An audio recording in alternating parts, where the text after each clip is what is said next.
¿Qué significado tiene la canonización de José Sánchez del Río, el niño cristero, para la vida de la Iglesia, para los fieles, para el catolicismo mexicano? ¿Qué representa este sacrificio, este martirio de un infante, de un adolescente? Soy Bernardo Barranco y le invito a analizar el niño cristero aquí en Sacro y Profano.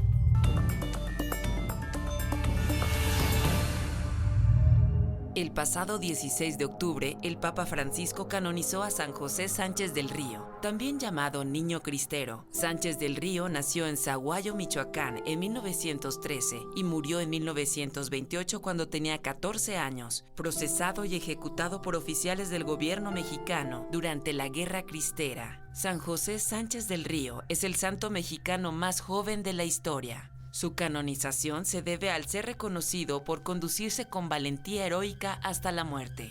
Fue un adolescente que, contra la voluntad de sus padres y siguiendo el ejemplo de sus hermanos, se enroló en las filas cristeras para combatir las fuerzas federales y el régimen anticatólico de Plutarco Elías Calles. Se narra también la predisposición que tenía al martirio. Cuando su familia se trasladó a Guadalajara, José fue a la tumba del abogado Anacleto González Flores, martirizado el 1 de abril de 1929. Allí el muchacho pidió a Dios poder morir como Anacleto en defensa de la fe católica. Por su edad jamás entró a combate. Sin embargo, José Sánchez del Río fue hecho prisionero, torturado salvajemente y por no aceptar renegar de su fe católica, fue asesinado de un disparo en la sien. Desde entonces la comunidad ha venerado la abnegación y sacrificio del infante. Por ello, el Papa lo convirtió en santo mártir de la Iglesia. El santo canonizado es aquel a quien la Iglesia, previo examen de su vida y virtudes y de comprobación de milagros obrados por intersección después de su muerte, propone como modelo de vida, al mismo tiempo que permite rendirle culto. Sin embargo, hay muchos interrogantes y cuestionamientos. Por ejemplo, ¿qué le dice o qué ejemplo representa el niño mártir a los adolescentes del siglo XXI?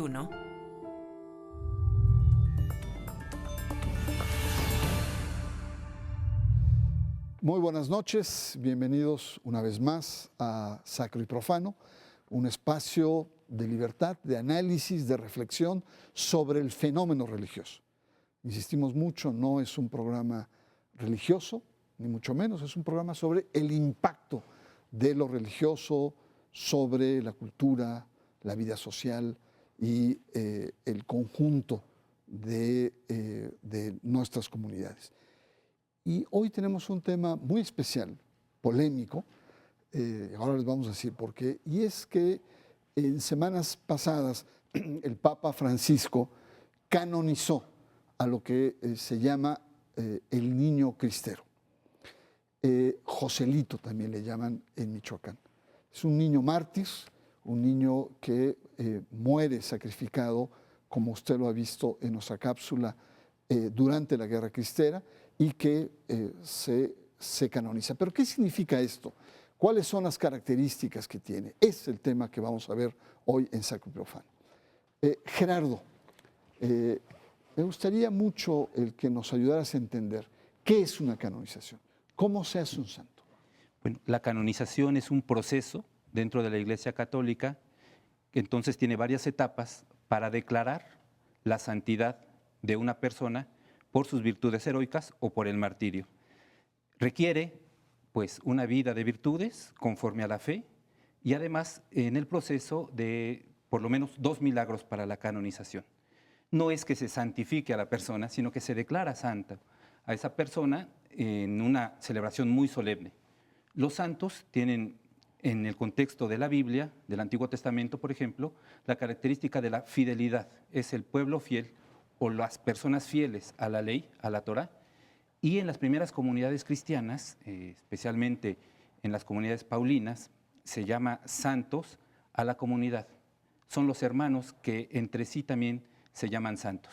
Ahora, hay que decir que los procesos de canonización hoy tienen que ver también con cuestiones económicas, hay que decirlo. No es tan fácil ser santo. No es hoy, tan fácil ser santo. ni económico. No, porque requieren de muchos procesos, son muchos estudios. Entonces, quien tiene intención de que una persona, una figura, sea declarada santo, tiene que invertir. Tiene que invertir con estructuras eclesiales y también con estructuras económicas para poder llegar a los altares. Es la última parte, ¿no? Cuando se declara que llegan a los altares. En este proceso de canonización es muy claro que hay narrativas que se van creando. No son simplemente virtudes heroicas vividas, sino narrativas y cómo se van gestando estas narrativas. Por ejemplo, hay un Juan Soldado en Tijuana, un hombre que fue acusado de haber violado a una niña.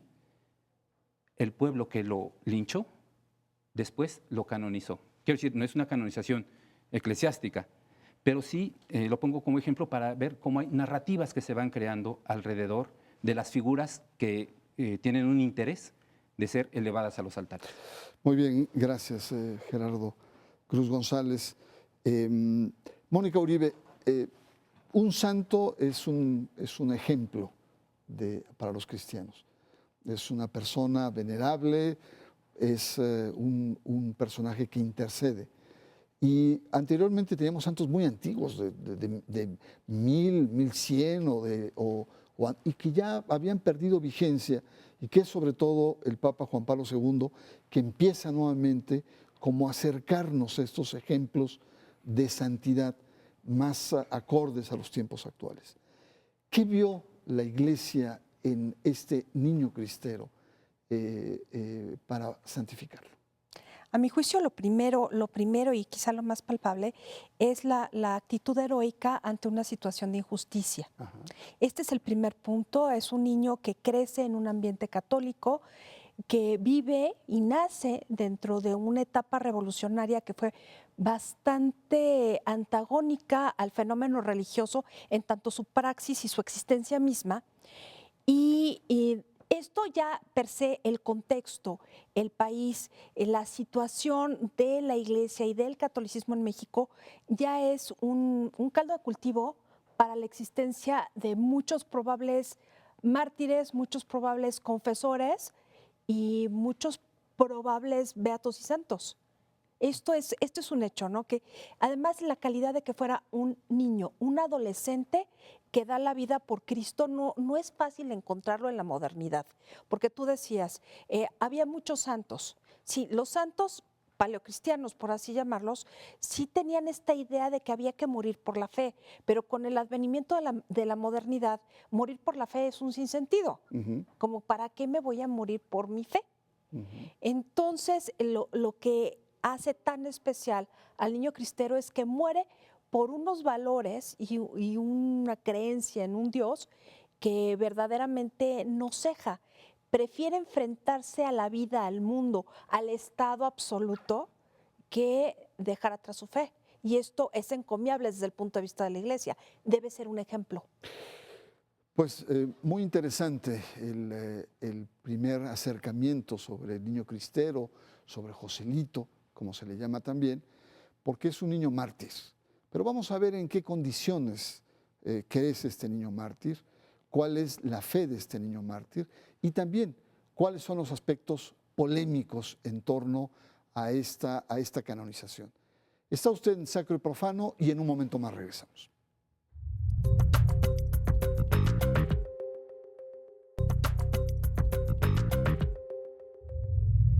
Está usted en Sacro y Profano y estamos analizando la canonización del niño cristero de Joselito, José Sánchez del Río, que a todas luces es una canonización del martirio, porque muere por su fe en plena modernidad, en plena guerra cristera. Yo escribí un artículo en donde me preguntaba sobre el ejemplo que daba a los niños o adolescentes contemporáneos. Una atmósfera tensa de guerra bélica, en donde uno aspira a paz, y que el ejemplo pues hacía un poco de ruido, porque era un niño que entra a la guerra, era un niño con una fe ciega, y que probablemente el modelo esté más cercano a los niños fedayines, a niños islámicos, ¿no? Que entran con todo. Y eso me hacía ruido. No tienes idea, no tienen idea cómo me fue. Me fue como en feria. Me criticaron, sobre todo aquellos. Y la verdad no es la idea faltar al respeto. Pero, ¿qué dice un niño como este en los años 20 del siglo pasado en una situación como la que vivimos hoy en el México contemporáneo? Sin duda alguna, Bernardo, hay similitudes. Los contextos de violencia y de exclusión para millones de jóvenes en México hacen algún paralelismo con este niño mártir. Sin embargo, hay que entender el acontecimiento en su contexto, en su momento histórico. Es una iglesia preconciliar, es una iglesia que manifestaba su fe principalmente por la devoción. La familia de Joselito era una familia muy devota, una familia de rosario, una familia de misa, una familia comprometida con sus valores católicos. Tanto es así que el niño anhela ingresar a las filas cristeras como ingresó su hermano Miguel, apenas suspendido el culto por parte de la Iglesia mexicana ante la hostilidad del gobierno de Calles. Y la vía por la que pudieron manifestar la exigencia de sus derechos, especialmente el derecho de libertad religiosa, fue la vía armada. Es decir, no había otras posibilidades. Y al grito de Viva Cristo Rey, es decir, con un grito de fe religiosa. Y hoy tendremos que pensar en tantos millones de jóvenes excluidos por el sistema y que encuentran también en la violencia una vía, no solo para manifestar su identidad y su ser en esta sociedad, sino también como una vía de expresión. Es decir, hay que estar muy atentos a esos acontecimientos. Mónica, un niño guerrillero, un niño que toma las armas con todo lo que implica, con una devoción muy fuerte, ¿qué ejemplo, qué le dice a otro adolescente? Tú que tienes un hijo adolescente o post-adolescente, ¿qué le diría a tu hijo un ejemplo como este niño cristiano? Yo tengo mis dudas de que a los niños posmodernos o a los adolescentes posmodernos realmente entiendan la lógica de un joven, un niño joven. También hay que entender que en esa época, a principios del siglo XX, la niñez y la adolescencia no eran lo mismo que a fines del siglo XX, principios del siglo XXI. O sea, la concepción de incluso de los años cronológicos, ya tenemos adolescentes de 30 años. Entonces, no sé qué tanto les diría. Yo creo que no lo alcanzarían a entender porque la fe no es un fenómeno de moda, no es un fenómeno que en esta sociedad ya tan secularizada tenga algo más que ver, más allá de lo litúrgico y lo ritual. Me extrañaría encontrar adolescentes en este momento que realmente pudieran tener una fe del tipo de la de Joselito, una fe ciega, la fe del carbonero. Me parece que esto ya no existe tal Porque cual. Porque él buscaba el martirio. Él lo buscaba. Con esa fe del carbonero. ¿Por qué? Porque finalmente él quería llegar al cielo. Ahora, yo no sé si los adolescentes piensen que el cielo es opción. O sea, toda esta idea de trascendencia no creo que la tengan tan clara los adolescentes actuales. Entonces, por eso no creo que les diga mucho. Ahora, Gerardo, el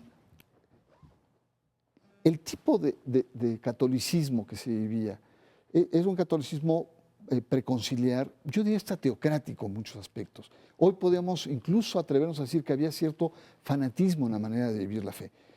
Por ejemplo, esta comunidad en Michoacán tan criticada, sí, no es más que una burbuja de tiempo, ¿no? ¿Cómo se llama la nueva? Nueva Jerusalén. La Nueva Jerusalén. Esa era la atmósfera de Joselito. Y es una atmósfera que evidentemente ya no existe más. Es una atmósfera que pues ya ha sido rebasada precisamente por la modernidad y que tiene, sin embargo, algunos vestigios.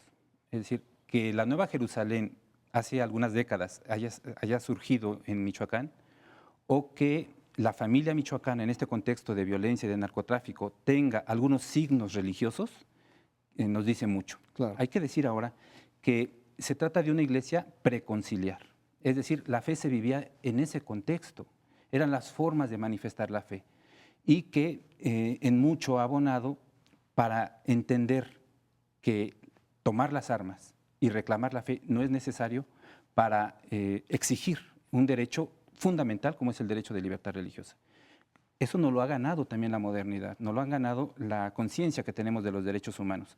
Sin embargo, hace falta mucha labor pastoral para entender que la fe no se expresa nada más en el culto o en ciertas expresiones litúrgicas y sacramentales nada más, sino que la fe tiene que ver con lo social.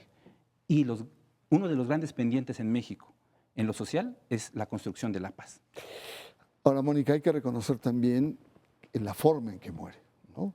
Es atroz. Es un sacrificio. Sí, absoluto. En donde él se sostiene y que probablemente ahí le diga más a los adultos que a muchos de los jóvenes. Por supuesto, porque en el fondo era más cercano en la concepción de la vida a un adulto actual que a un adolescente o un niño actual. Sí. Finalmente, lo interesante del personaje, deja tú lo santo o no, el personaje José Sánchez del Río es perfectamente consistente entre su fe y sus acciones. Aunque estas acciones las podremos condenar ahora, me parece que sí es muy preciso lo que dice Gerardo acerca de la iglesia preconciliar. Lo que está detrás es la idea de Santo Tomás de Aquino de la justa y legítima rebelión del pueblo ante los gobiernos injustos y autoritarios. Es esto lo que está atrás. Entonces, bueno, a mí me parece que hay mucha concordancia del personaje, no solo con su contexto, sino con su fe y con su forma de ver la vida. Muy bien, pues tenemos el caso de este niño cristero que tiene aristas diferentes. Tenemos que ubicarlo en su momento para poder entenderlo en un primer momento. Y segundo, también ver de manera crítica lo que representa la fe, la entrega y el sacrificio de este muchacho en la sociedad contemporánea. Estamos en Sacro y Profano. Yo le invito a que se quede. En un momento más regresamos.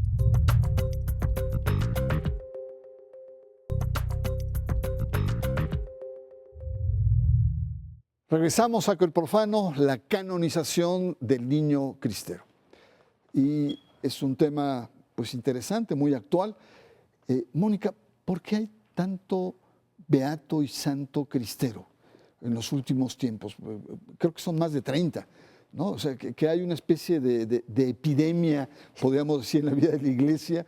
¿O qué mensaje podemos entender de todo esto? Yo creo que hay una necesidad, primero, de reconocer a quienes perdieron la vida por la fe y justo por la libertad religiosa, que es un tema que realmente es central en el discurso eclesiástico en México y en la Santa Sede de los últimos 50 años. Por lo menos en ese contexto se entiende. El punto número 2 es que hubo tantos muertos que sí hay virtudes heroicas y martirios muy especiales que la Iglesia tiene que reconocer, y en parte por una cierta culpa, por la diferencia de la actuación entre los laicos, el clero llano y los obispos. Los obispos se salieron un poco del tema y dejaron quizá a la deriva. Se echaron para atrás. Se echaron para atrás, dejaron quizá a la deriva el movimiento. Ajá. Creo que hay una parte de culpa, por eso son los obispos los que ponen el tema, ¿no? Son los que empiezan los procesos de beatificación y canonización. Y lo segundo, que creo que es importante, es que la Iglesia no puede dejar olvidar esos ejemplos de fe que llevan al martirio. Esta es una cosa muy real. Ahora, que si está bien o está mal, o tiene alguna, pues no sé, alguna finalidad contra el Estado mexicano, no creo que sea tan así, pero es un efecto secundario. Gerardo,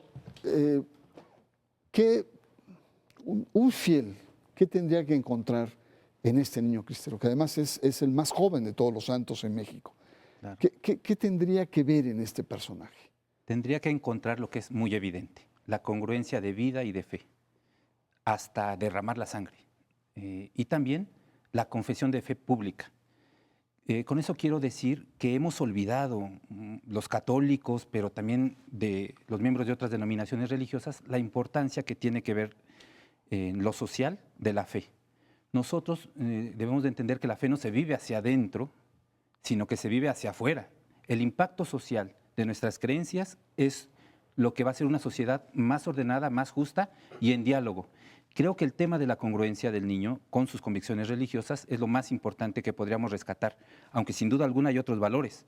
Por ejemplo, el aferrarse a un ideal ante una carencia ya de valores y de ideales. Este ejemplo del niño también de aferrarse a un ideal es fundamental para esta sociedad nuestra. Y por supuesto, que da cohesión a la Iglesia. La Iglesia en Michoacán festejó mucho esto. Yo vi en Roma procesiones de mexicanos con los restos del niño. No participo mucho de estas expresiones solo cultuales, pero sí en el sentido de que dan cierta cohesión a la Iglesia tan necesaria en nuestros tiempos. Muy bien, pues llegamos a la recta final del programa. ¿Con qué te quedarías, Mónica? ¿Cuáles serían como tus conclusiones de esta canonización? La necesidad de bajar el tema de José Sánchez del Río, de la geografía, a la psicohistoria, para tratar de entender el personaje y que sea más digerible para la sociedad en general. Así, nada más con toda la cuestión de la canonización, se vuelve hasta cierto punto ajeno, algo incomprensible y algo que hasta cierto punto puede causar rechazo en la sociedad en general. Sobre todo en la sociedad moderna, en la sociedad secular. ¿Cómo entender este sacrificio que fue buscado? ¿Cómo para qué? Ya. Y eso es con lo que me quedó. Me gustaría bajarlo a la psicohistoria. Gerardo Cruz González, ¿cuál sería tu apunte final? Mi apunte final es que esta canonización, con lo polémica que ha sido, nos muestra la necesidad que tenemos de atender a la juventud. En las iglesias, en la sociedad y en el Estado, debemos de entender que las juventudes en México también pasan por exclusión, como pasó este niño, exclusión de sus derechos, exclusión para manifestarse como ellos quisieran y también, sobre todo, la exclusión de oportunidades. Los niveles de pobreza que sufre la población en México, la población juvenil, son enormes. Las oportunidades de desarrollo en temas como educación, incluso salud, son terribles. Entonces, como un pretexto prácticamente, podemos entender que los jóvenes necesitan expresarse y que la vía de la violencia no es la mejor vía. Pues muchas gracias, Gerardo, Mónica, muchas gracias por estas reflexiones. Creo que nos quedamos con muchas preguntas sobre esta canonización, una canonización que hay que ubicarla en su tiempo. A mí me queda claro que con mucho respeto no hay que prejuzgarla, hay que verla que está en otro momento, en otra circunstancia, en un contexto de guerra. Sin embargo, tenemos que ser claros que un ejemplo de una fe, digamos, tan radical, de una entrega tan absoluta, tiene una validez, pero que, como se ha dicho aquí, probablemente muchos adolescentes, aunque estén excluidos, con pobreza, que vivan la violencia como la estamos viviendo en México, ayude poco o hay que traducir este testimonio. Yo tengo en mente este niño que se hizo viral, sus videos, que vende empanadas, que era muy ágil, el mejor vendedor.